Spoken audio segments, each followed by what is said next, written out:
ask you a question. How many of you, just by show of hands or even just show of appreciation, let me know actually in the comments, who believes that by sending your child to a white school, he is going to get a superior education?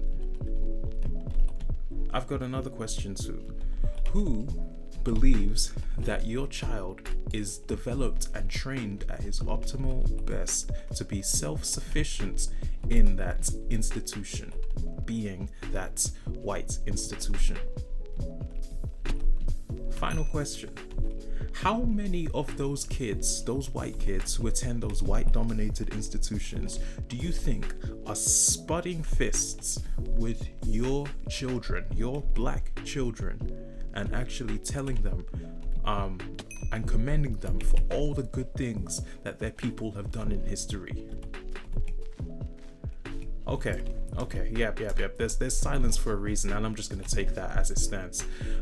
I don't understand the notion, the whole image. Okay, you have not really read history, but you throw your child onto the battleground. He is a child. If you didn't know, I was asking rhetorical questions. Okay, you do not even need to put your hand up to any of those questions. Okay, I'm gonna say this straight up. Those white kids are not your black children's friends. They are, most of them, I would say, are nothing but stress and brutally oppressive towards your children, to the point where you know, or maybe you don't know, your children are being forced to strip their black identity to accept the quote-unquote norm that the white kids have presented. And that norm, I'm letting you know, it is not daffodils and angels as you thought it was. That norm, for the most part, involves drinking, hooking up, partying. It is nothing like you have been thinking or assuming in your head. And you wonder why your child comes home and he's just not the same. I can tell you right now, okay, for every black person I've known who's kind of gone to a white institution, they never come out the same. You cannot. There's that power structure has not worked historically, and even as you assume today, it is still relatively fresh, to the point where you don't actually have the leverage, nor do we have people who have gone on behalf of those children in those institutions to fund or to even pave the necessary educational path, to the point where we are equipped and we feel actually developed enough to handle some of those circumstances. If somebody bullies your child, there's nothing the school is going to do. There is no expansion, there's no form of justified action that will happen, and I can assure you that, certainly not without a fight.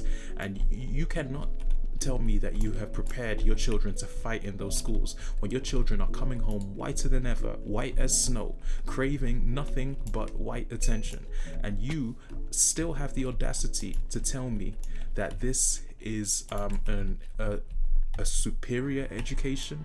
I find that hard to believe, and I'm very sorry. And I don't hold any grudge or any disrespect to anybody who's just trying to get the best out of their child. I'm just trying to simply wake you up to the reality of the situation. Okay, it is not daffodils, and let me prove that to you right now. You go to your child right now, and you go to him or her or anybody who's in your family and has raised themselves to kind of prepare in that institution. Ask them, where are they catching the most oppression and the most abuse, whether that's mental or whatever. They will not tell you it's out there on the streets. They may not even tell you it's at home. They'll tell you it's at the schools where they're struggling to adapt to the cultural and the ideal beliefs, especially what they teach in those biology classes related to white people being superior in humanity than black people. You tell me right now, why was there a point in time when black people were considered less human being? I believe that we were categorized like 3/5 of a human, and you still think it's necessary to permit your child to enter into that danger zone, and you really thought that would be good for him, you don't even go to the schools, you don't even know who the friends are, and you're sending your child to these people's homes, knowing surely that what has happened in history, some of it, if not most of it, still happens today. No. I've got to check you at that point, and I think that's what I'll do accordingly. You need to understand the danger that you are putting your children in by taking them away from their community and forcing them into a community where, I'm not saying all of them, I'm saying most have already predetermined that they want no association.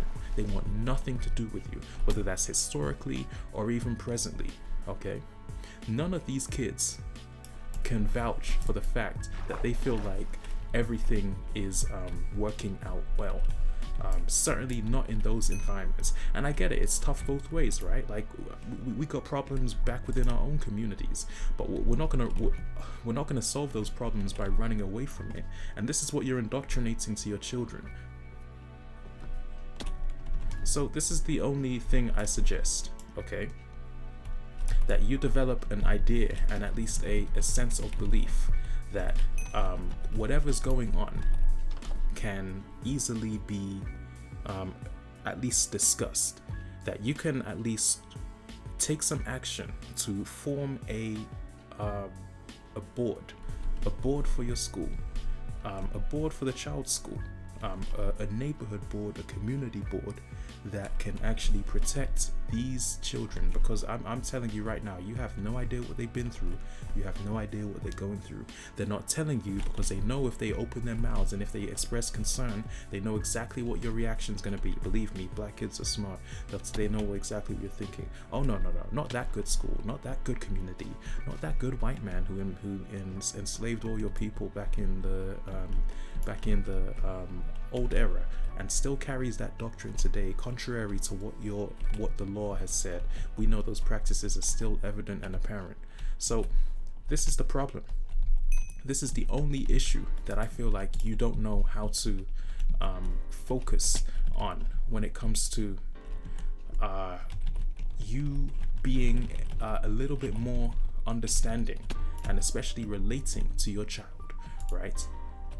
Have you ever had a conversation with your child and asked them like, what on earth goes on?